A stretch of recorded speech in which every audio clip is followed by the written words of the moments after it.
আপনি তালাক দিয়েছেন কিন্তু আপনার স্বামী বা স্ত্রী তালাকের নোটিশটা গ্রহণ করে নাই, ফেরত দিয়েছে, তালাকটা হবে কিনা? আপনাদের প্রশ্নের উপর বেস করে আজকে ভিডিওটা তৈরি করা। অনেকেই প্রশ্ন করেছেন, এর মধ্যে কয়েকটা প্রশ্ন আমি আপনাদের সাথে আলোচনা করছি।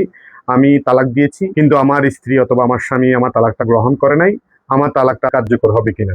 আরেকটা প্রশ্ন করেছিলেন যে আমি তালাকের নোটিশ পাঠিয়ে দিয়েছি, ইতিমধ্যে আমার মনে হচ্ছে আমি ভুল করেছি, আমি সংসারটা আবার করতে চাই, তালাক নোটিশ পাঠানোর পরেও আমি চাইলে সংসার করতে পারবো কিনা। আরেকটা প্রশ্ন করেছেন, স্বামী আমাকে মুখে 1 2 3 তালাক দিয়েছে, আইনগত বৈধতা কি, আমি চাইলে আমার স্বামীর সাথে সংসার করতে পারবো কিনা, বিস্তারিত আলোচনা করছি। আমি অ্যাডভোকেট শফিকুল্লাহ, কক্সবাজার জেলা ও দায়রা জজ আদালত।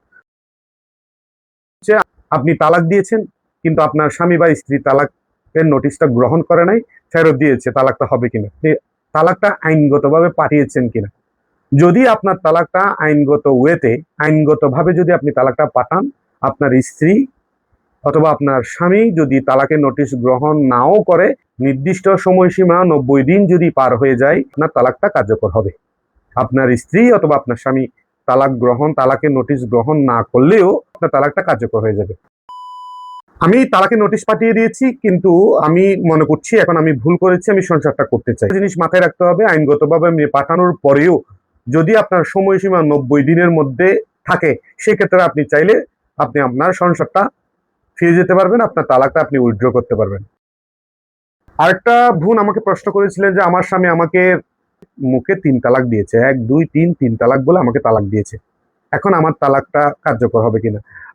এই মুখে তালাক নিয়ে বাংলাদেশের আইন কি বলে? বাংলাদেশের আইন নিয়ে যদি আমি আলোচনা করি, মৌখিক তালাক বাংলাদেশের আইন অনুযায়ী গ্রহণযোগ্য নয় এবং বৈধ নয়, অবৈধ। কিন্তু আপনি ইসলামিক চিন্তা ভাবনায় যদি আপনি বলেন, সেটা ভিন্ন বিষয়, সেটা একজন আলেমের সাথে আপনি পরামর্শ করে সিদ্ধান্ত নিতে হবে। যদি আপনাদের কোনো প্রশ্ন থাকে, আপনারা যদি কোনো আইন বিষয়ে কোনো কিছু জানতে চান, সেক্ষেত্রে আপনারা প্রশ্ন করবেন। চেষ্টা করব আপনাদের প্রশ্নের উত্তর নিয়ে আরেকটা নতুন একটা ভিডিও নিয়ে হাজির হওয়ার জন্য।